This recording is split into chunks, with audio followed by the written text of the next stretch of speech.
Hey fearsome friends, I've got a mix of 3 topics for you tonight. 911 stories, urban exploration, the only flight horror story I could find, and some stories about some disturbed so-called friends. I hope you enjoy. So sit back, relax, and get cozy, comfy, warm, because it's time to let your nightmares in. So I think it's safe to say that most teenagers are excited when they get their first car. I know I was. The idea of being able to go anywhere I wanted, when I wanted, with my parents' permission of course, was something I had only been able to dream of. Stuck in my rural home, miles from the nearest point of interest, there wasn't really anywhere to go but the woods. I had gotten my license months before, but wasn't allowed to drive my parents' cars until after I'd passed the tests. So the day my dad gave me his old Camry, after he'd gotten a new car, was life-changing. For the next 2 weeks, I was my friend's chauffeur, and we'd go together to the mall and cinema in a relatively nearby town, a nearby nature spot great for fires and getting high, and to and from school on a regular basis. When one day while I was at school, sitting with my friends James and Claire, James brought up a new place we could go. "You ever heard of urban exploring?" James asked Claire. "No. Is it like exploring the city or something?" she responded. James laughed and looked at me. "How about you, Alma?" "That's when you explore abandoned buildings, right?" I replied. I'd heard about it before from my older brother, who'd been an urbex fiend in college. "Yup," James exclaimed, his eyes lighting up. "I heard about this place from Isaac in chemistry earlier. There's an abandoned farmhouse in a field in the woods out near the golf course. Isaac said he's gone once before, but apparently pussied out before he could really explore it." "Hell no," Claire said. "Oh, come on, why not?" James complained. "I've seen enough scary movies to know what happens in abandoned farm homes. No way." I laughed. She had a good point. James looked at me with a look of, "Don't be an ass," on his face. "I'm down. What kind of junkie or murderer would want to hide in a boony crap hole like Franklin anyways?" "Come on, Claire, there's nothing to be afraid of," James said. Claire sighed. "Fine, but I'm bringing a bat or something." After the final bell, James got the info from Isaac on how to get to the place. It was about a 30-minute walk into the woods from the nearby golf course, and we decided we'd go around noon on that Saturday. We'd all tell our parents that we were going to be at the mall for a few hours and catch dinner and a movie after, so we'd have plenty of time to explore. James and I were excited. Claire less so, but I could tell part of her wanted to go. She just enjoyed being stubborn. When Saturday rolled around, I told my parents I was going out and hugged them goodbye. I got in the Camry, put on some tunes, and drove off to grab James and Claire. It was a bright sunny day in autumn, perfect for exploring, and after picking them up, we ended up arriving at the golf course around noon.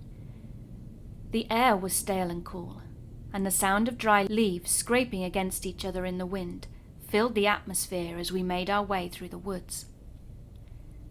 There was no clear path through the forest that would lead to the abandoned farmhouse, but there were obvious markers, like gnarled trees or cracked boulders, that helped lead the way. Isaac had gotten a map from the older kids he had learned about the place from, and had passed it on to us. As we followed its directions, I felt eager to explore my first abandoned house. I knew my brother would be proud to hear I had gone on my first urban exploration. "Are we almost there?" Claire asked. "Yeah, only a few more minutes, probably." "I think I can see a clearing in the distance," James replied. When Claire, James and I breached the forest wall and entered the overgrown expanse of a field with the abandoned house sitting in the center, I felt a sudden nausea. It was brief but overwhelming. "You okay, hon?" Claire asked, noticing my distress. "Yeah, I'm fine. I just felt really sick for a second." I'm good now. James, are you sure about this? Claire said sheepishly. Seriously, Claire, we're here. You're not backing out. Do you really want to walk back through the woods by yourself? He turned towards the house and began walking through the tall waves of grass. Claire sighed in exasperation and gripped the taped-up Louisville slugger she was carrying. Ugh, wait up. The three of us made our way through the field to the wraparound porch that clung to the sides of the large wooden building. Its windows were boarded up from the outside, and the front door stood ajar, slamming about in the wind. The place was in poor condition, but still stood seemingly strong. The walls were covered in thick vines, and a large tree shadowed its eastern side. Suddenly I felt another intense surge of nausea. I gripped my stomach and moaned. James put his hand on my shoulder. You good? Yeah, I exhaled as the nausea faded again. Sorry, I just keep feeling like I'm going to puke. I want to keep going though. I walked up the steps of the house as James and Claire followed. The interior of the house was dim, with thin rays of light seeping through the cracks in the boarded windows. Leaves crunched under our steps as we wandered around the parlor, looking at dusty old picture frames and broken furniture. The place looked like it had been abandoned in the 60s.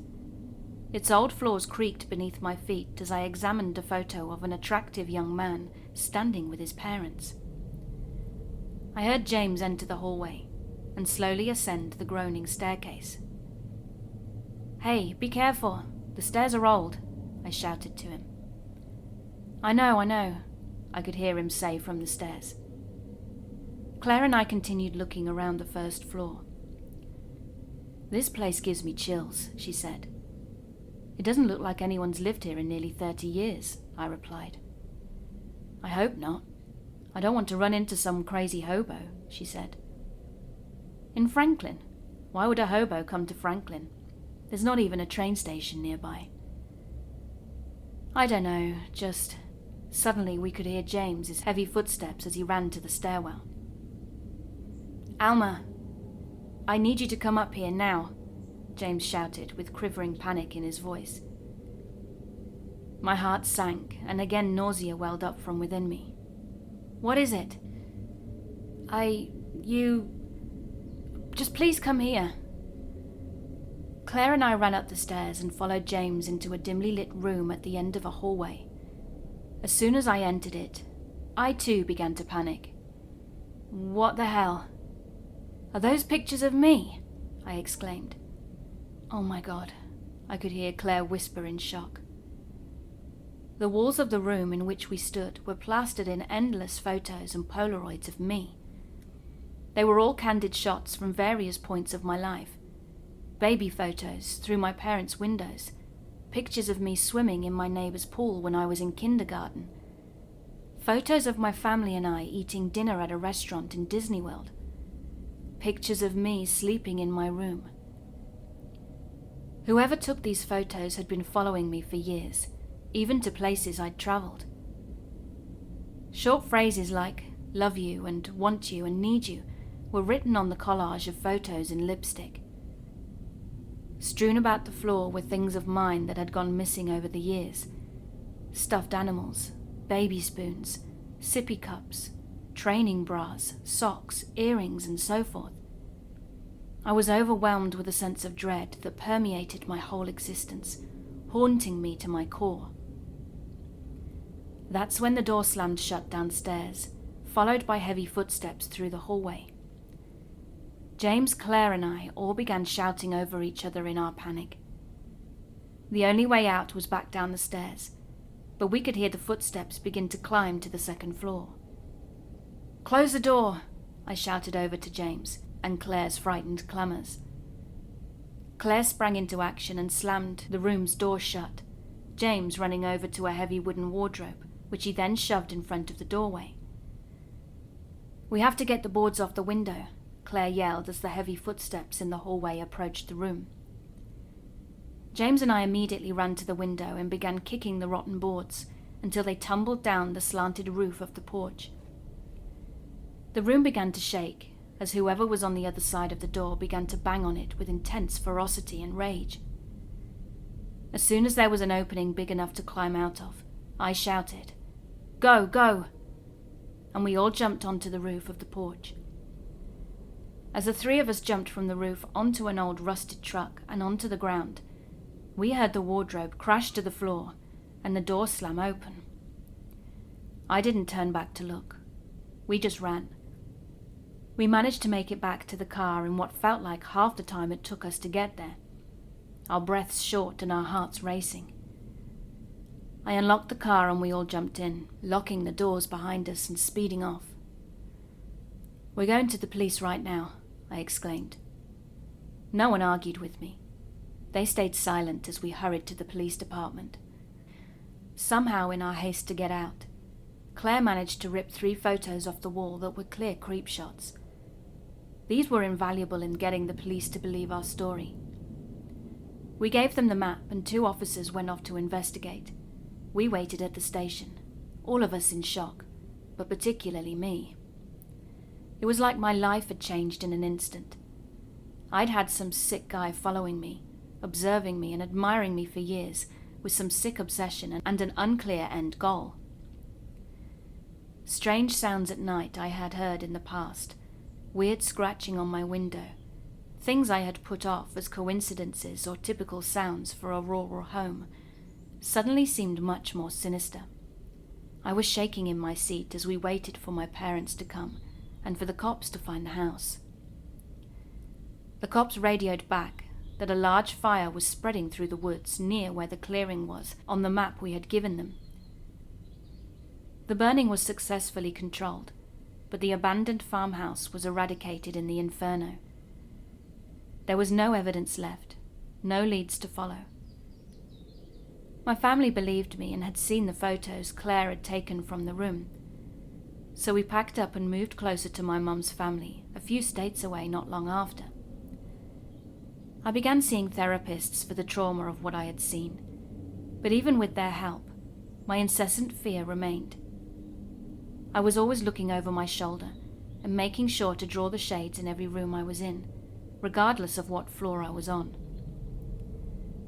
For years I was terrified of the man who had been watching me for 17 years. Were they still following me after I moved out of state to attend college, when I started my family? Eventually the fear was but a faint darkness in the back of my head. But today I received an envelope with no return address that was covered in cut-out pictures of my face with the eyes missing. The piece of paper inside had all the eyes glued to it, with the words, "Still watching," in smudged black lipstick scrawled diagonally across the page. Included was a picture of my newborn daughter, sleeping in the crib I had just bought her 2 nights ago.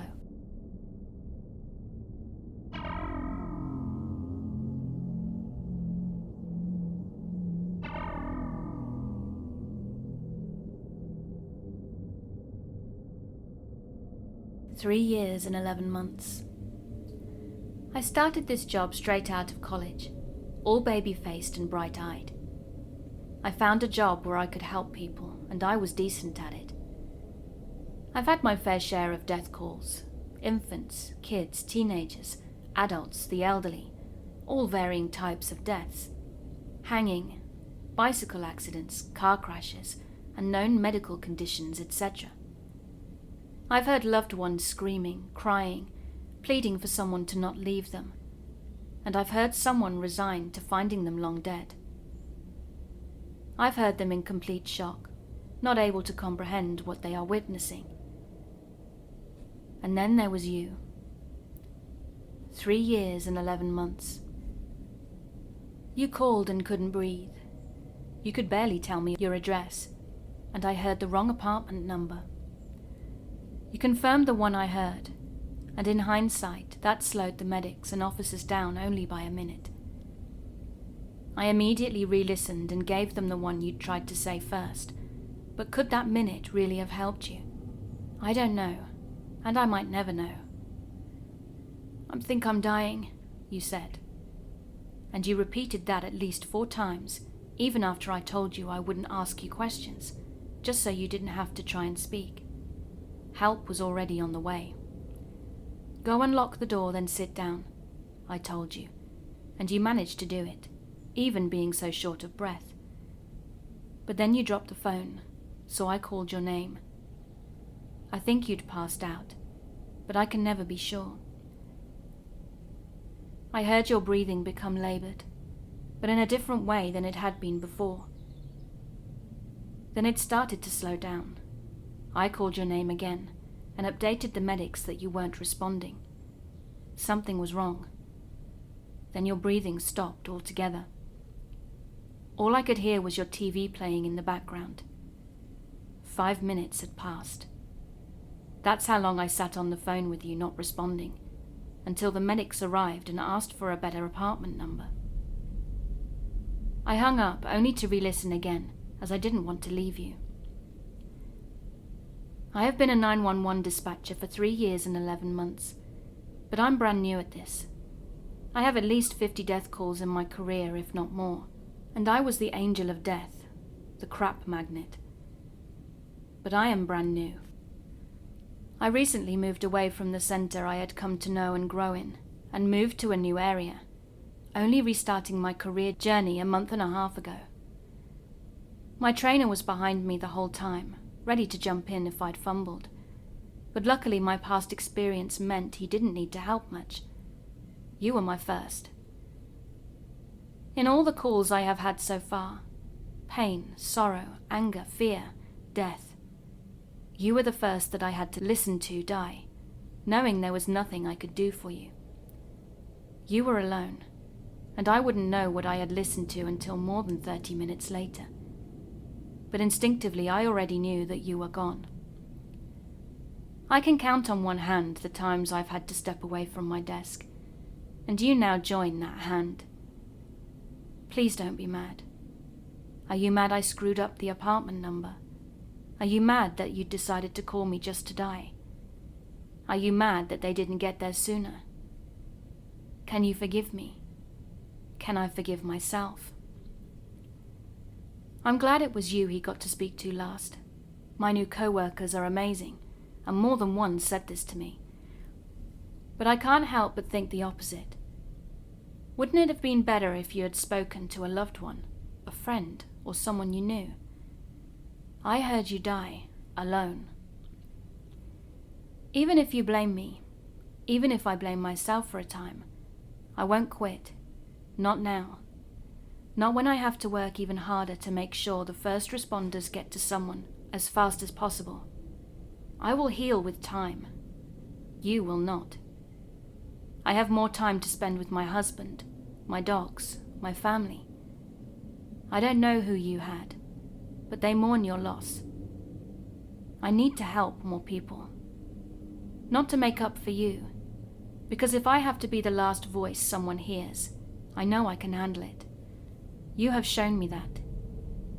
It was damn hard, but I'm willing to do it again, just so someone else doesn't have to. Just know that I tried my absolute hardest to get you the help you so desperately needed.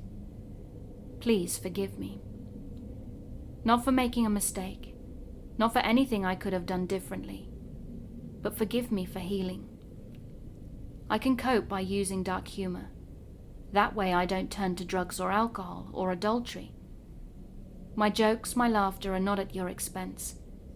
They are so I don't break, and are how I bury my feelings until I can properly deal with them.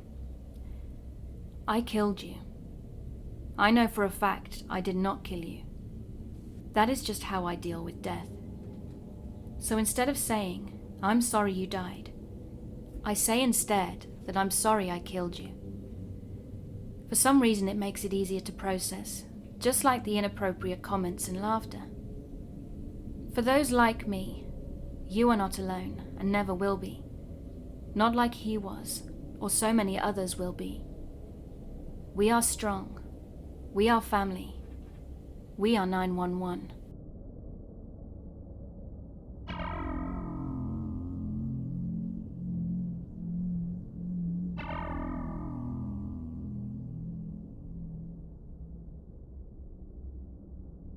So this story happened to me on the first year of high school, when I met a guy called Nathan, and we became close very quickly.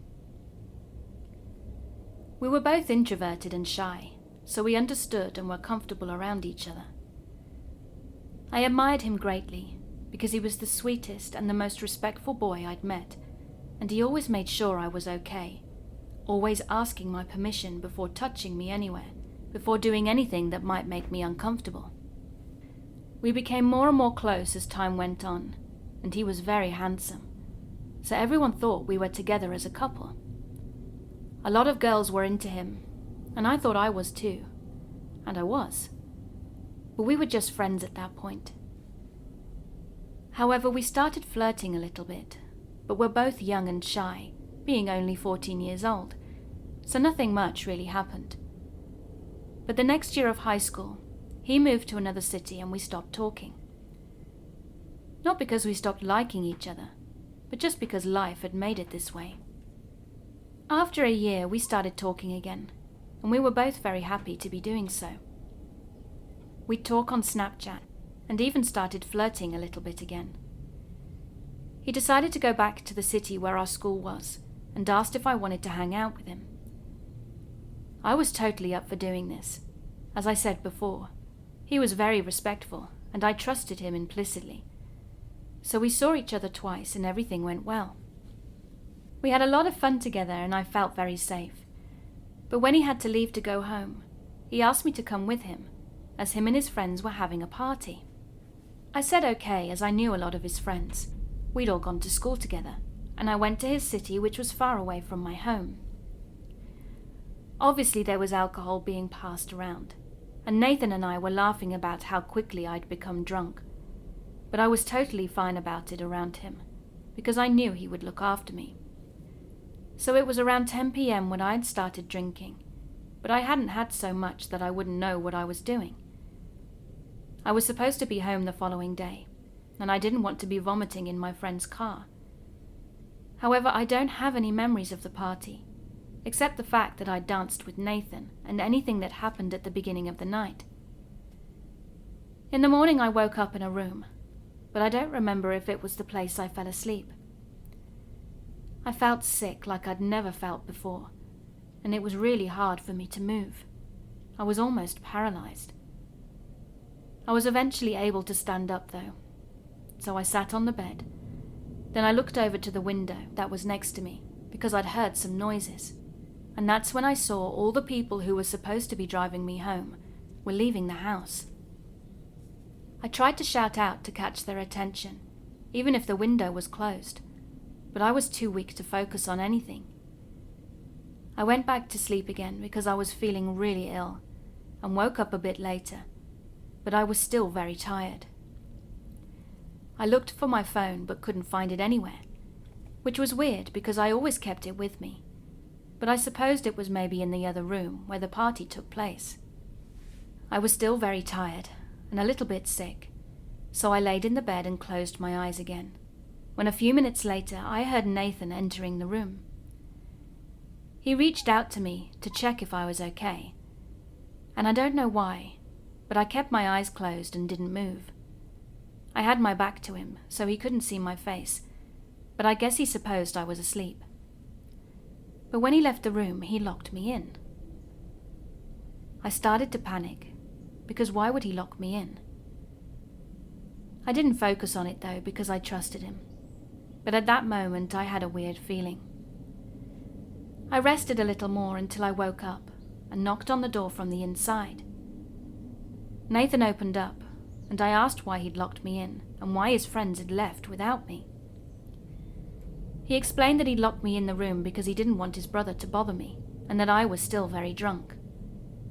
He was worried, so he wanted me to sleep more, even if his friends were leaving, and his aunt would come later to drive me home. After that, I began looking for my phone again, but I couldn't find it anywhere. Nathan told me he would probably find it when he cleaned the room, but wanted to eat first because it was around 12 already. So we ate, but I noticed that his brother didn't come to eat with us. I didn't say anything though, because I supposed he was just busy playing video games or something. That afternoon, when Nathan went upstairs to clean the room where the party took place, I stayed downstairs and watched TV. But I got bored and started feeling stressed about losing my phone. I was also starting to feel uneasy about not seeing his brother anywhere, or this aunt that was coming to drive me home. So I went looking around the house for his brother. He was nowhere, so I decided I wanted to go outside to look. And that's when I noticed that every door and window was closed. I was beginning to really panic now. Also, I wasn't hearing any noise related to cleaning. Just then Nathan heard I was trying to open the doors and came downstairs, telling me that his parents had told him to keep every door closed when he was alone, but he wasn't the type of guy who listened to his parents. So I started to doubt him, but kept calm. While he was checking if everything was closed, I went upstairs quietly and started looking for my phone again, and instead I found a backpack. Looking inside, there was my phone, some bottles, a pad of sleeping pills where 2 were missing, and some ropes. You can't imagine how panicked I was at this point. I just about had time to grab my phone before Nathan was quickly coming up the stairs and saw that I had found it, then looked at me in a way that he'd never done before and tried to take it from me. I was panicking, but managed to threaten calling the police. Then I ran as fast as I could down the stairs and to a window. I don't know what I'd done to be so lucky, but I banged hard on the window to try to attract attention, and a postman thankfully saw me and understood I was in danger. Luckily in my country, the postmen do work in the morning, except sometimes they do their rounds in the afternoon. Nathan saw that he'd seen me, and then the postman started chewing Nathan out and telling him to let me go, so he did. As I ran as quick as I could, then to the postman's car and got in, I asked him to drive me to the closest train station. He asked if I wanted him to call the police, but I was in such a state of shock, I invented a story to make him stop worrying. I don't know why, but I told him that Nathan was my cousin, and that he had dementia, so that's why I was so scared, etc.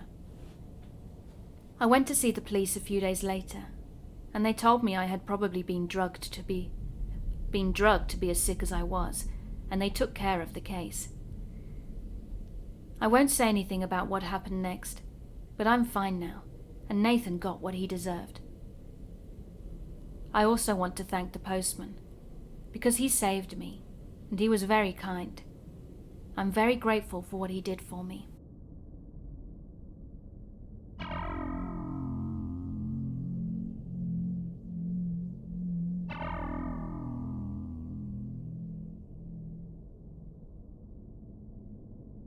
Now, my sister and I love urban exploration.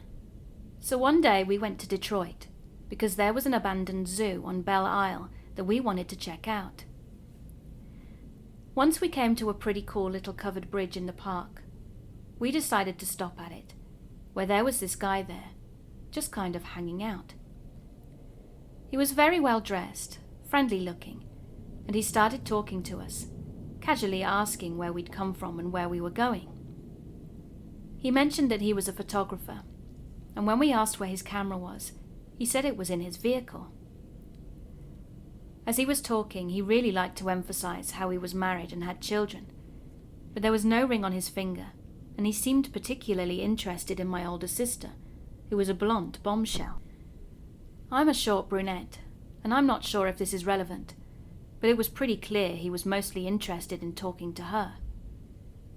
I wasn't paying a whole lot of attention at the time though, but when he left, my sister told me she got really bad vibes from him and thought that he was lying about everything. Needless to say, we ultimately decided not to go into the abandoned zoo, because we'd realized we'd told him that that was where we would be, and he said he would also be taking pictures there later. This may have been nothing, but intuition told me that we'd made the right decision not to explore that day. Also, pro tip, never ever tell strangers where you're going, especially if you're going somewhere abandoned.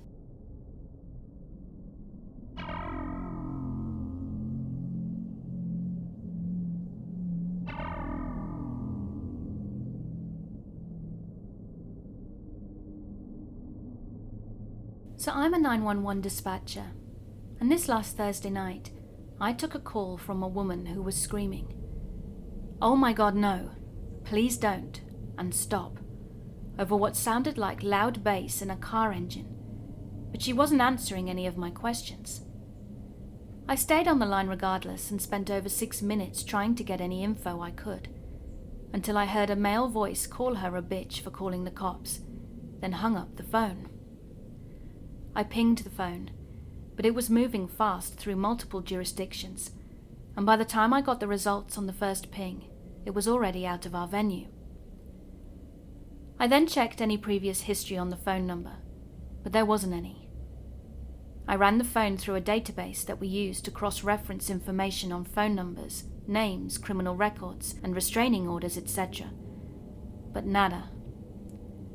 I also tried to get subscriber info, so that we could maybe contact someone who knew who owned the phone. But unfortunately it was a prepaid with no information on it. I alerted the highway patrol and the neighbouring jurisdiction, which is notorious for slow, if any, response times. Hell, it took 7.5 minutes just to get through on their emergency line.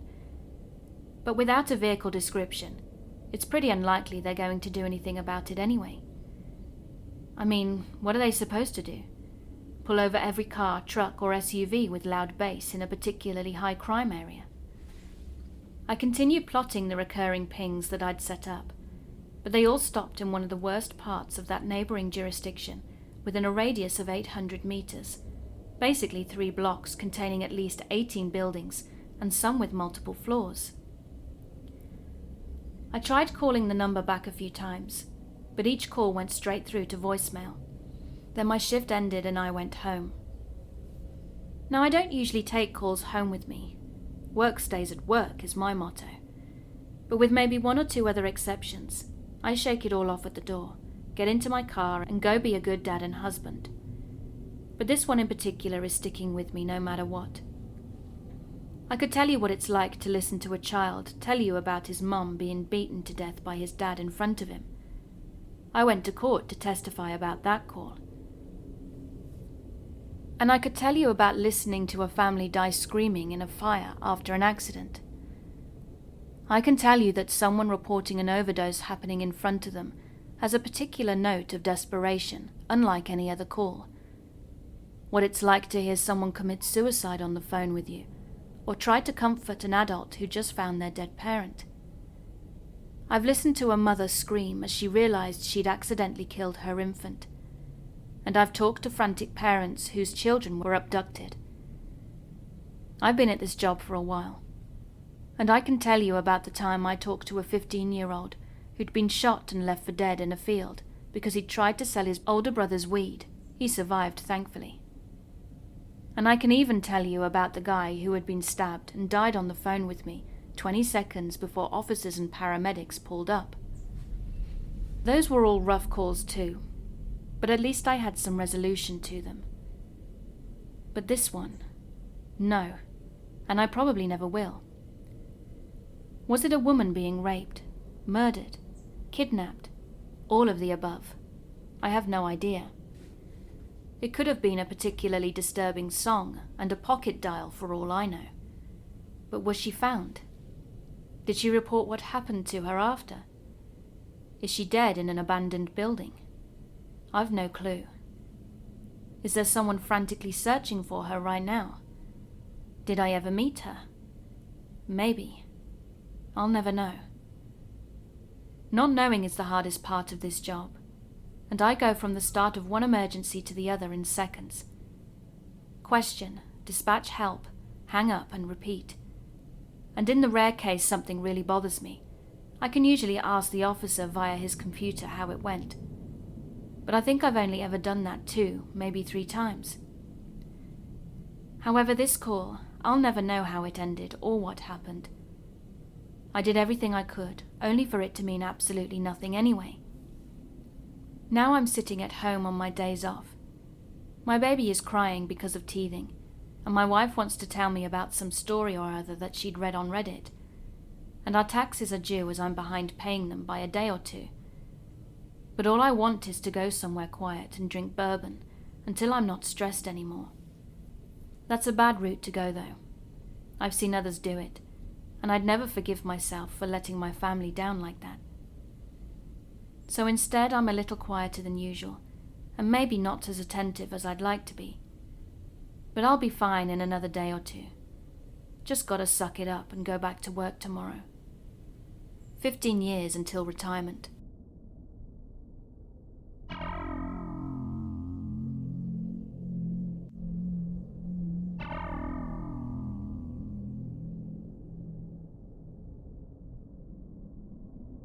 In my hometown, there is this abandoned fabric factory, which had partially burned down during the 60s. But the building remains there, most of it being ruins.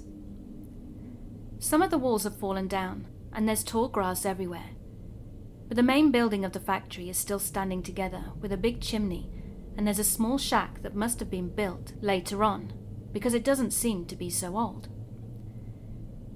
When I was a kid, people would tell ghost stories about this place, and my friends and I always wanted to go inside and explore it. But we were obviously scared as the place was so eerie, so we never did. The following story happened back when I was a teenager, around 14 years old, and I was really into graffiti. Among the graffiti people, putting up a piece on a wall that isn't easily accessible is considered very important, and you get respect for doing it. So one day after school, whilst there was still sunlight, I decided that I was old enough and brave enough to enter the abandoned factory. My plan was to carry only one spray can with me, climb up some of the half-destroyed walls, and reach a spot on the roof where there was this grey wall, and paint my tag, my cruise tag, and the peace symbol. I expected to be praised for it, and it was going to be awesome. So off I went and climbed the concrete fence. I jumped inside and started walking among some really tall grass towards the building. I was absolutely terrified. But after all, I had climbed at the walls, which had bricks falling as I grabbed them. I was so stupid. This was extremely dangerous, though thankfully all went according to plan. So after I'd managed to get in and do my graffiti, I took a moment to enjoy the view, when I noticed movement inside the tall grass near the shack that must have been 100 meters away from the main building. My heart started racing as I realized that this was probably another person, and this can't be good inside this place. And best case scenario is that it was the police. So I began to climb down as fast as I could. A moment before I reached the ground, I made eye contact with the person that was walking within the grass, and it was this fat guy, around 50 years old, who had dirt on his face, was wearing a leather jacket, and his clothes were all torn up. He had this tough guy look and yelled at me aggressively to come over. So I ran the fastest I'd ever run in my life, in the opposite direction, until I reached the wall, where I saw that the guy was following me, though he was much slower, and threw myself up the concrete fence, jumped outside and raced to a grocery store that was nearby. I never saw the guy again, and after a few months, my friends and I would go outside the place to check if anyone was around, but we saw nothing. Years later, I learnt from neighbours that occasionally squatters and junkies would stay in the factory, and I wonder what would have happened if I hadn't outrun the guy. I'd have probably been beaten up, and that's it. But you never know. P.S. My friends did admire me for putting our tags up on that wall. The paint faded away 2 years later, though.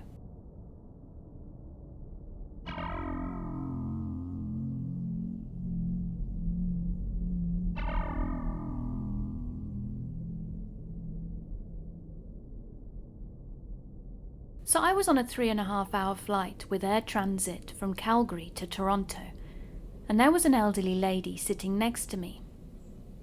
At first I thought she had a cold, because she was sniffing her nose a lot. However, as time passed, it became more apparent that she didn't just have a stuffy nose. She was quietly crying in pain, because sitting for so long on those tiny seats, it was putting her back in absolute agony. After about a good 2 hours of it, I tried talking to her, but her English was really bad, and she couldn't communicate. I asked the flight attendant for some help, and perhaps some cushions for her back, I suggested. The attendant, in full view of the crying lady, coldly offered the option instead of purchasing a cushion and suggested rolling up a jacket or something and stuffing it behind her. Okay, fine. The attendant clearly didn't know how to help her either, and it's not as if the tiny thin cushion they offered would have been any help anyway. But in hindsight, the attendant could have handled it better. Perhaps offered her to sit in one of the free rows at the back of the plane, or at the front of the plane where she would have more room. So after another hour of trying to console the elderly lady, rubbing her back and trying to make conversation to distract her, we finally landed. Great, let's get her off the plane first, because she was visibly frail at this point, sobbing and complaining that her hands were numb and thumping her chest.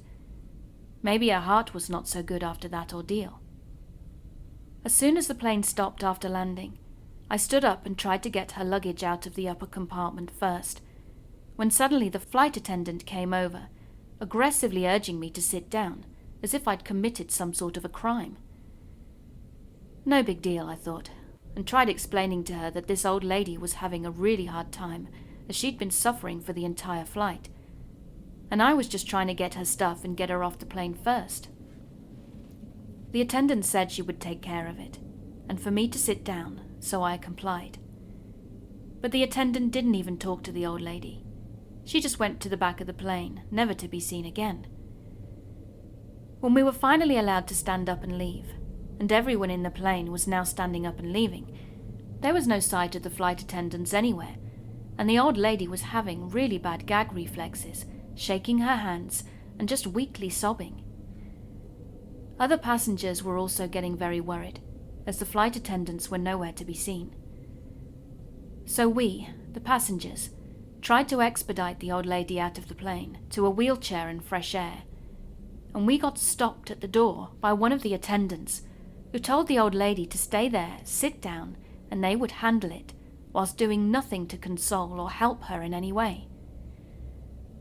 None of the attendants tried talking to her at this point, and she had these red puffy eyes, looked really weak, was shaking her hands and panting, etc.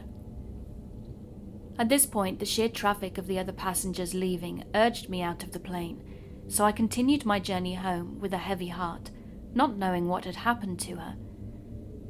I haven't been in a situation like that before, so I don't know what I could have personally done to make it better, but I do think the aircrew could have done something more, as I would expect them to have some related training to handle something like this.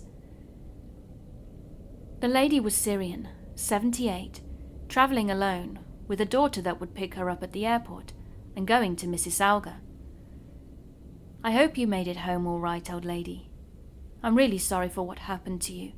I'm really disappointed at the airline staff for not being of more help.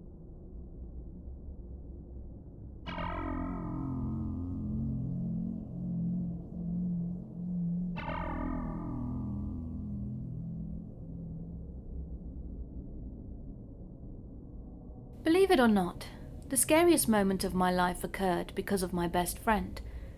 But before I get to the story, let me give you some context. I became fast friends with a girl named Abigail back when we were both freshmen in high school. We were inseparable, and for all of 4 years of high school we did absolutely everything together. Every weekend she was at my house, or I was at hers, and during the summer we would alternate between our houses, never going more than a day without seeing each other.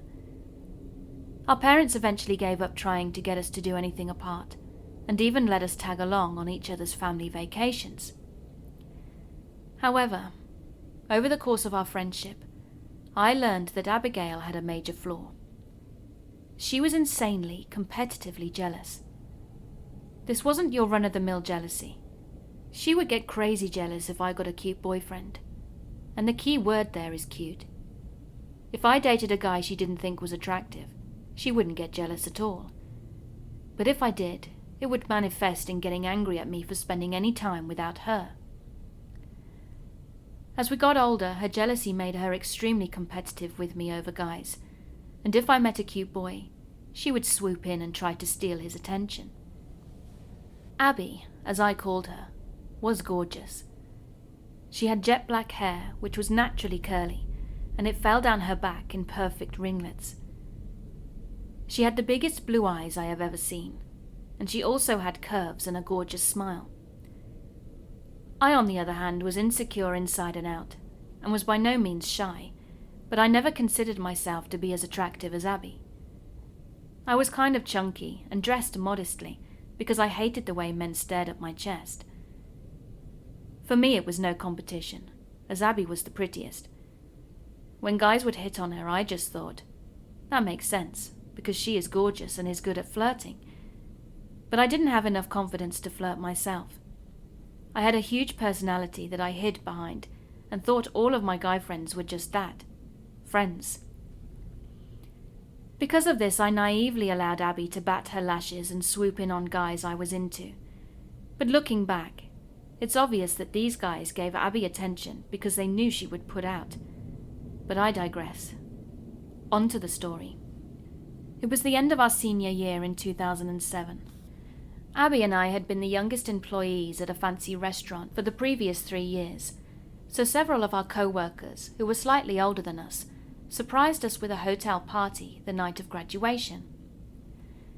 By the time midnight rolled around, there were at least 50 people in our hotel suite. And a little before midnight, a group of 4 guys joined the party, who were friends of friends. But being young and naive, I remember thinking, the more the merrier, instead of, who are these people? As soon as these guys entered and started mingling, I noticed how cute one of them was. I didn't say anything to Abigail since I knew how she was. I'd let her pick who she thought was the cutest and avoid her competing with me for attention the rest of the night. Maybe a half hour after the guys arrived, I was standing near the balcony doing shots with a few others when one of my favorite songs started playing. Being the hippie I am, I started dancing by myself when suddenly someone took my hand and began twirling me around. I soon realized it was the guy from the group that I thought was cute, and he could dance. We twirled around until the song was over, and he then introduced himself. I'm Dylan. You got some moves, girl. Thanks, I'm B. B was and is what everyone calls me. How did you hear about our party? I asked. Jay, he responded. Jay was one of our co-workers at the restaurant who was throwing us this party, so I stupidly assumed that if Jay had invited Dylan, he must be an alright guy. An assumption I would soon regret. Dylan and I stood around talking for about 10 minutes, when Abby approached us. If you want to dance with somebody who could show you a thing or two, save the next one for me, Abby said to Dylan, practically knocking me out of the way. Is that a challenge? He said. It's a guarantee, mister, Abby said as she ran her finger down his chest and abdomen. I had had enough. Abby always got what she wanted, so I knew I didn't stand a chance. I turned to leave the two of them to it, but someone grabbed my hand and stopped me. Where are you going? It was Dylan. I looked from Dylan to Abby, who was glaring daggers at me. For a refill, I spluttered. I could use one too, Dylan beamed at me. What about my dance? Abby whined. I'm not really in the mood for a dance lesson, missy, he told her, adding a snarl on the last word. He was still holding my hand, so he guided me toward the bar on the other side of the room. As we were getting our drinks, I glanced over to where we had been standing, and Abby was still standing in the same spot with her mouth open. As we were getting our drinks, as soon as she noticed me, she gave me a look that sent shivers down my spine, and I remember thinking, great, now I've done it. She's probably going to be a bitch for the rest of the night. So as a show of peace, I made Abby her favorite shot and brought it to her. She took it from me, downed it, and walked away without saying a word. Whatever, I thought. I tried. A little while later, several people, including Dylan and the guys he was with, were trying to convince everyone to go to a club that had just opened about a mile from the hotel. At this point, I was well on my way to getting drunk, for only the second time in my life. I was happy keeping the hotel party going, and to my surprise, so were Abby and about a dozen other people. Our party split, with the majority of the attendees going to the club and the rest staying at the hotel. At that point, it was about 1 a.m. Abby started being nice to me again, so I celebrated by doing more shots. We continued drinking for the next couple of hours, and everyone was pretty hammered, but we were all getting along, dancing, smoking, and having a good time.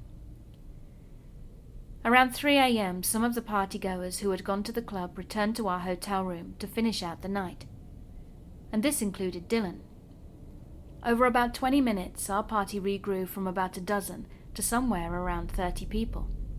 And to be completely honest, I don't remember a ton from about 1:30 to 3:30.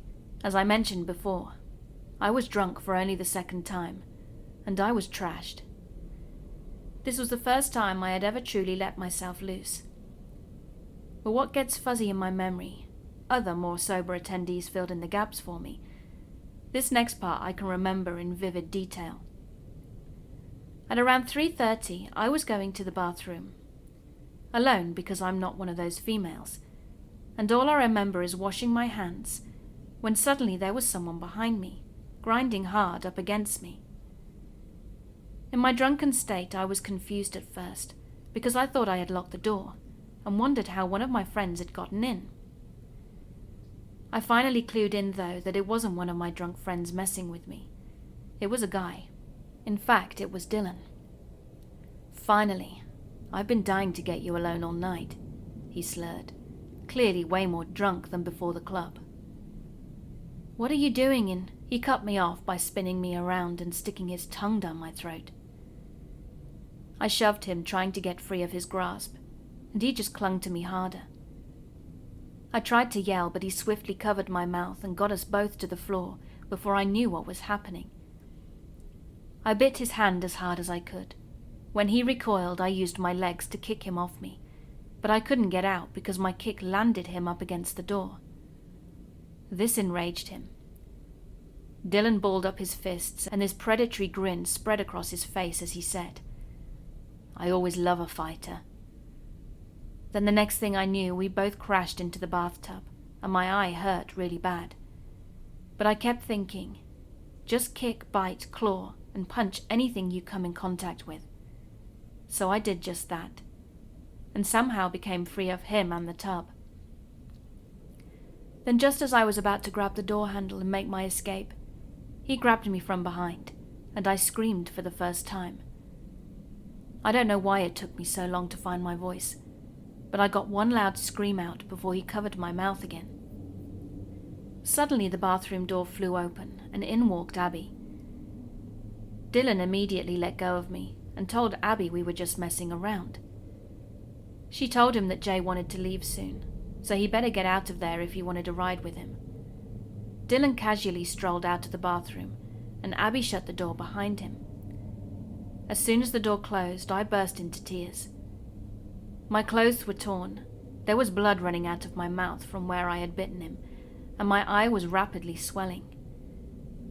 I was sitting on the edge of the bathtub, and Abby knelt in front of me. "Did he do this to you?" she asked me. "Yes," I managed to get out between sobs. "Don't worry, B. I'll handle everything.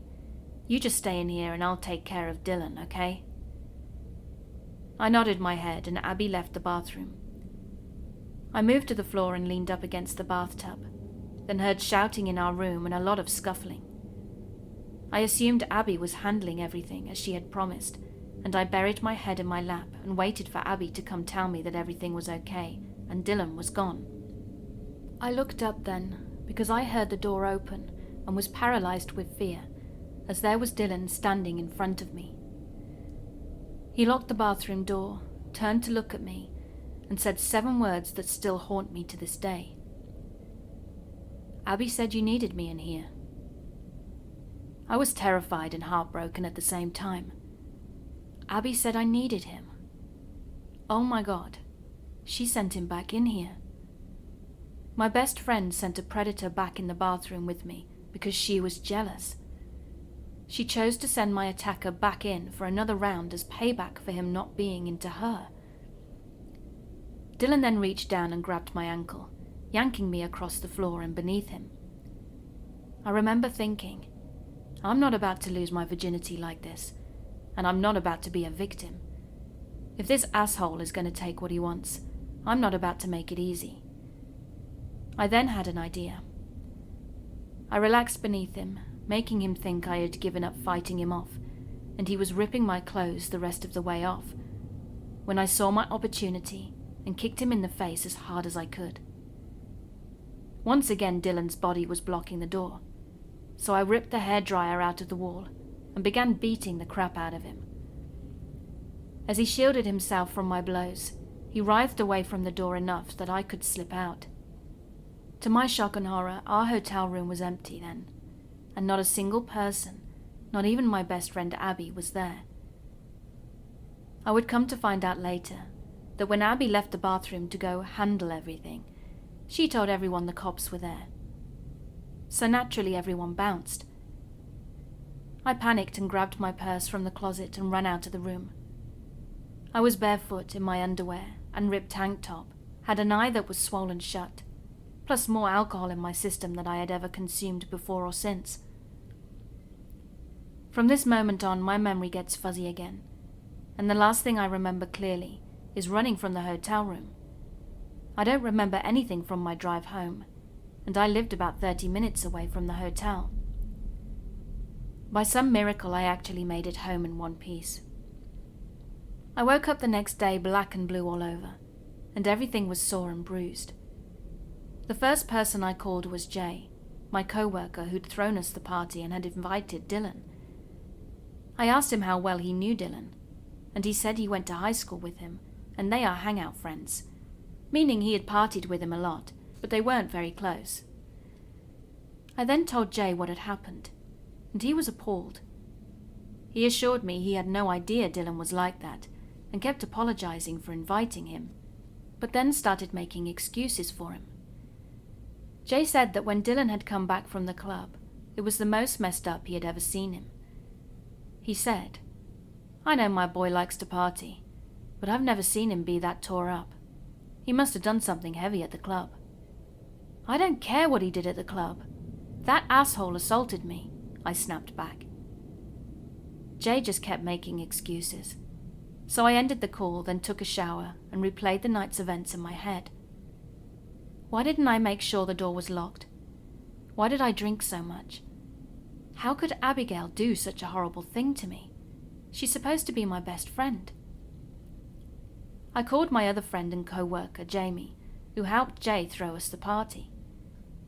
Jamie told me that she had also known Dylan for years, and there was no way he was in his right mind if he'd done what I'd claimed, if he did it at all. I realized in that moment that if my friends were having a hard time believing my story, then law enforcement definitely wouldn't believe me. So I covered up my bruises, made up an excuse to my parents about my black eye, and went radio silent for a week. Word spread about Dylan though, and I didn't answer any calls or texts, but I kept my phone on. I continuously received messages from friends saying Dylan is a good guy, and I should hear his side of the story. Clearly, one of these friends gave Dylan my number because he started texting me. At first he was begging me to forgive him, claiming he had done a ton of coke at the club and had no recollection of what happened in the bathroom. He said he woke up and went to the hospital because someone had beaten the crap out of him. When I didn't respond, he started threatening me, saying things like, "Jay told me you were the one who caused me to get 15 stitches in my face and head. I'm not getting kicked off the football team because you say I assaulted you. I'm the one with stitches." I never responded to any of these messages, and after 5 days, Abigail finally called me. We hadn't gone 5 days without speaking in 4 years. Before I could stop myself, I answered the phone without saying a word, when Abby said, "B, we're headed to the lake. I'll pick you up on the way, yeah? I didn't say anything. Hello, B, are you coming or not? She pressed. No, I responded and hung up. That was the last time I ever spoke to Abigail. I decided not to press charges based on the excuse that I was about to move away for college in less than 2 months, and because I was young and naive, I also convinced myself that everyone makes mistakes. Maybe Dylan was a good guy who just made a horrible mistake. But the weekend before I left for college would reveal just how wrong that assumption was. 8 weeks later, I was enjoying my last weekend of summer at home with my family, as the next week I would be moving over 300 miles away for university. Some of my friends invited me to an after-dark pool party, and I decided to go since this would be the last chance I would have seen them before leaving. So I rode to the party with my friend Ashley, and we were there for about an hour, when Ashley told me that she'd just seen Dylan when she went inside to use the bathroom. I immediately froze in place, and Ashley went on to tell me to stay outside, and she would grab her purse and keys from the house, then we would leave. As I was waiting on her return, someone came up behind me and grabbed my hips whilst whispering in my ear, "Are you going to let me finish what we started last time?" Dylan. Instantly I had confirmation of his character. He really was a predator. He showed me his true self when I first encountered him at the hotel party, and he knew exactly what he was doing then, and meant to assault me. Now this piece of garbage was taunting me over it. He was relishing in the fact that he had gotten away with it too. Now I'm not one to fear making a scene when I'm uneasy or feel threatened, so I screamed, "Didn't I give you enough stitches last time? Stay the hell away from me." My sudden outburst caused everyone to look in our direction, and Dylan threw his hands up and backed away from me. At that moment, Ashley returned with her keys and we left. I never saw Dylan again after that. But if there is anything I want people to take from this, it's that 1, you can be in an abusive friendship. Friendships are just platonic relationships, and you deserve friends who have your back no matter what. 2, never assume that friends of friends can be trusted. Trusted loved ones, as well as strangers, can and will take advantage of you if you let them.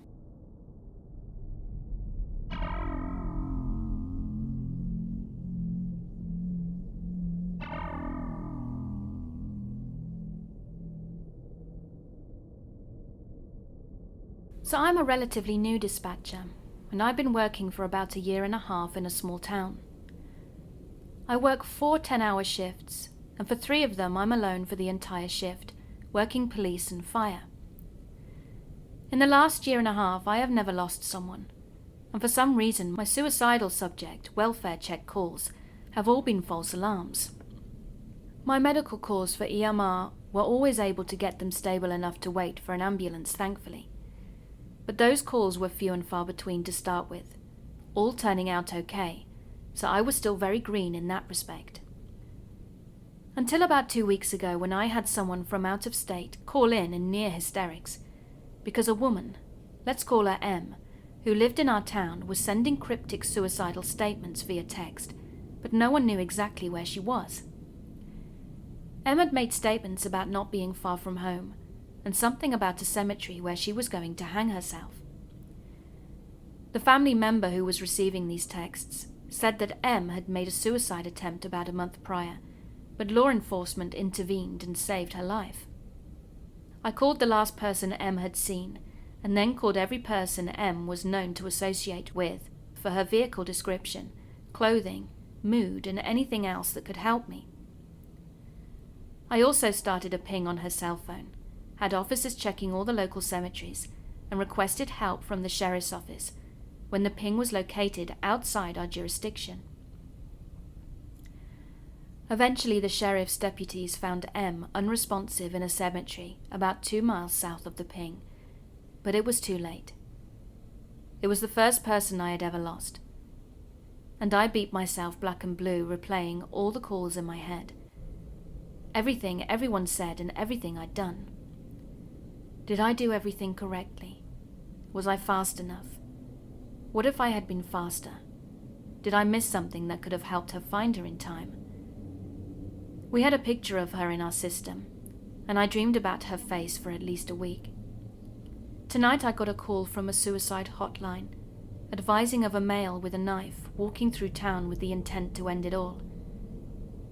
That night with M came rushing back, and I started to get almost nervous, but I was also determined that this one would be different.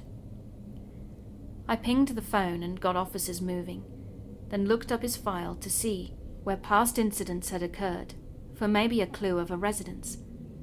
I even got a tracking dog out to try and locate it, and as I was on the phone requesting my third ping update, an officer that was called out to him confirmed he was okay. He was of course emotionally upset, but physically okay, and I felt the air go out of me.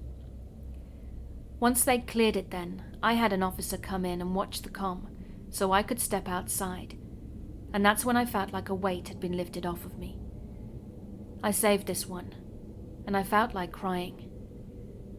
I don't know if that's normal, but maybe I'll actually get some sleep tonight without seeing M's face.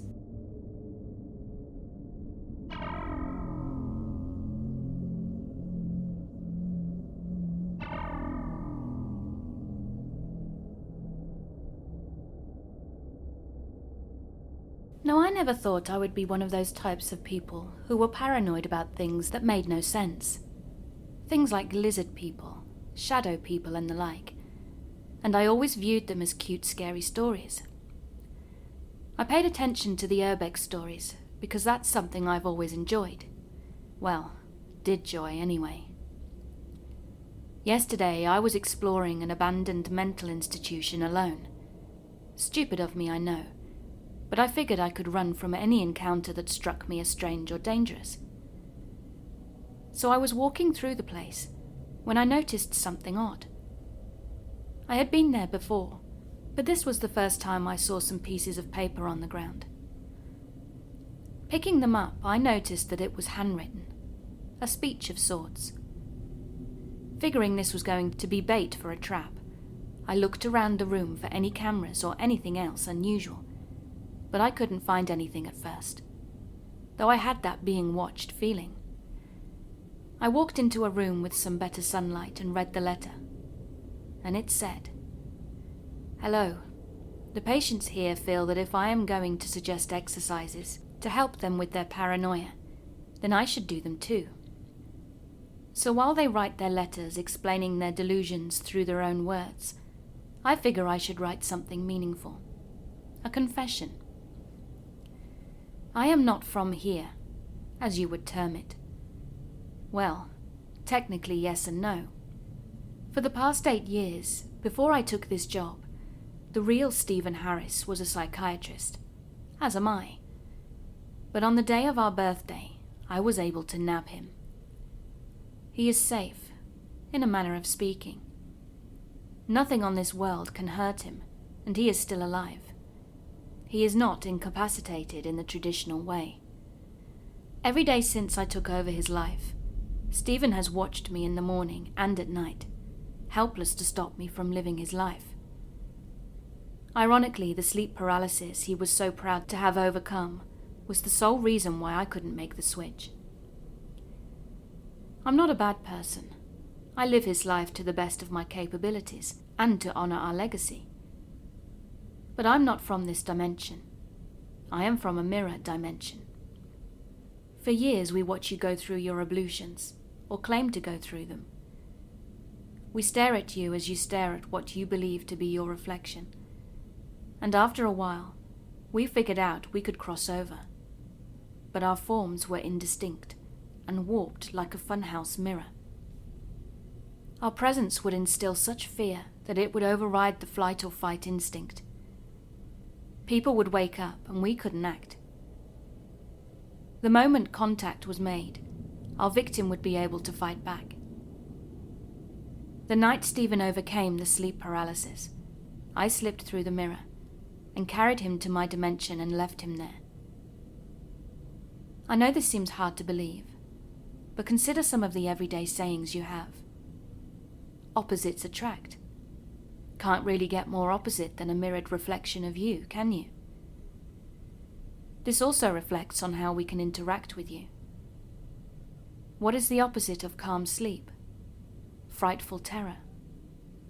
We are drawn to those who suffer from sleep paralysis, as we have called it. Mirror dimension.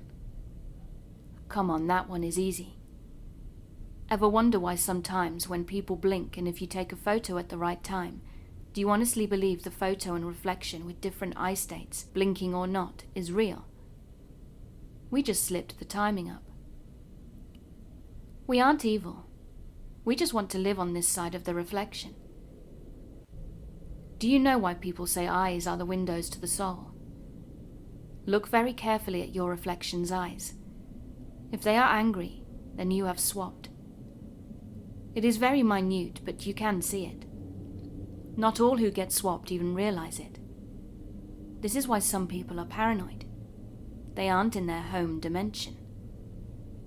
Not everyone adjusts very well, but we try to help them however we can.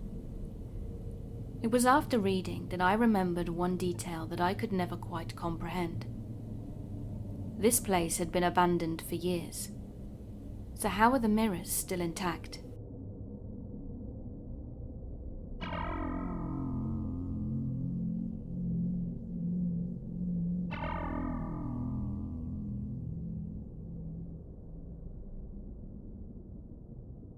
So this story is about my mother, who works as a 911 dispatcher, and about a year ago she got a call from a very stressed woman and her son, the attacker being her second son. This is all I can remember, and there's probably some missing information, but these are the main points of what happened, and it hits hard, so be warned. The day before my mother was about to go on vacation, she was getting ready to leave work after having a great day so far, when she received her last call of the shift. 911, what's your emergency? There was a very stressed woman breathing very hard down the phone. Please send an officer as fast as you can, she said after giving her address. Miss, please calm down. Why do we need to send an officer? My oldest son is trying to break into my house. Please hurry. An officer is on their way, miss. What is your name? The woman gave her name. Kelly, why is your son trying to break in? I don't know.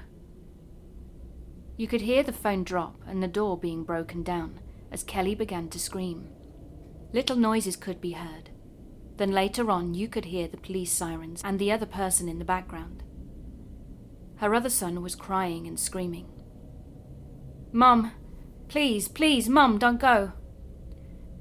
About a minute went by before he picked up the phone, and you could hear him sobbing, screaming and crying. She's dead. Mum, she's dead. More crying after that. Sir, please tell me your name. You could hear the boy talking to the police as they led him outside, and later he put the phone back up to his ear. He was just crying whilst my mother was trying to calm him down, so he could answer some of her questions. After a couple of minutes he calmed down a bit and said, She was stabbed by my brother with a knife. You could hear him groaning in pain because he'd been stabbed in his hand by his brother. After a while it all settled down, and it turned out after that the mother was stabbed. The brother ran to a nearby bridge and was caught hours later, and he'd stabbed his mother 21 times in the chest, but was somehow able to make a recovery. Same with the brother, but the little noises from earlier that my mother didn't know until it was all over was the sound of her being stabbed. A couple of months later, the mother wanted to meet my mom and thank her. I actually got to hear the entire call, as my mother had it saved on her phone.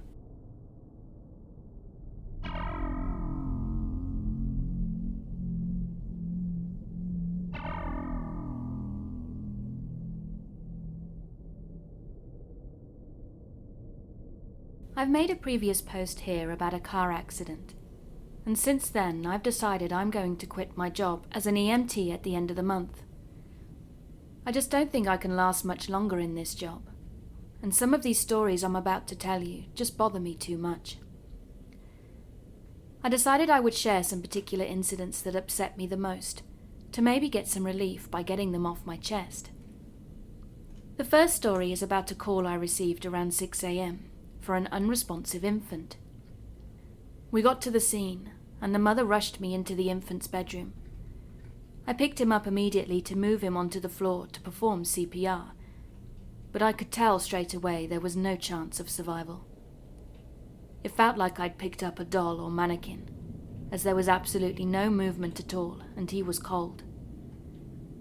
I later found out the cause of death was SIDS, and the infant had already passed away several hours before his mum had found him. It got to me more so than usual this time, because this boy looked very similar to my baby brother. I could only tell the difference between them from a small mole that my brother has to the right of his nose. The second story that really upset me was a call out for a suicide. Someone had jumped from a popular bridge site for suicide, which is about 160 feet tall, and luckily they were still alive when the Coast Guard arrived and got them to shore. But the victim had broken a few vertebrae, which paralyzed them from the waist down, and their lungs were punctured and filled with blood. The patient was able to get in some breaths and managed to stay alive long enough to get to the hospital for emergency surgery. I just wish I knew what had happened past that point, but we don't always get to find out. The third story was a call for a man who'd had a seizure and hit his head on a table. When we arrived at the scene, I saw the man lying on the ground with a tube down his throat. I asked his daughter, who had called us, what the tube was for, and she said she'd used it to feed her dad, as he had very late-stage Alzheimer's and had apparently been tube-fed for the last 10 years. But the man had no pulse and wasn't breathing. Still, the daughter insisted I perform CPR on him. He was in his late 80s and had been tube-fed for 10 years, so I had to do it. But I felt his ribs break under my weight as we got the stretcher ready for him, and his heart never started beating again. He didn't take another breath while I was there, so it's safe to say that he died.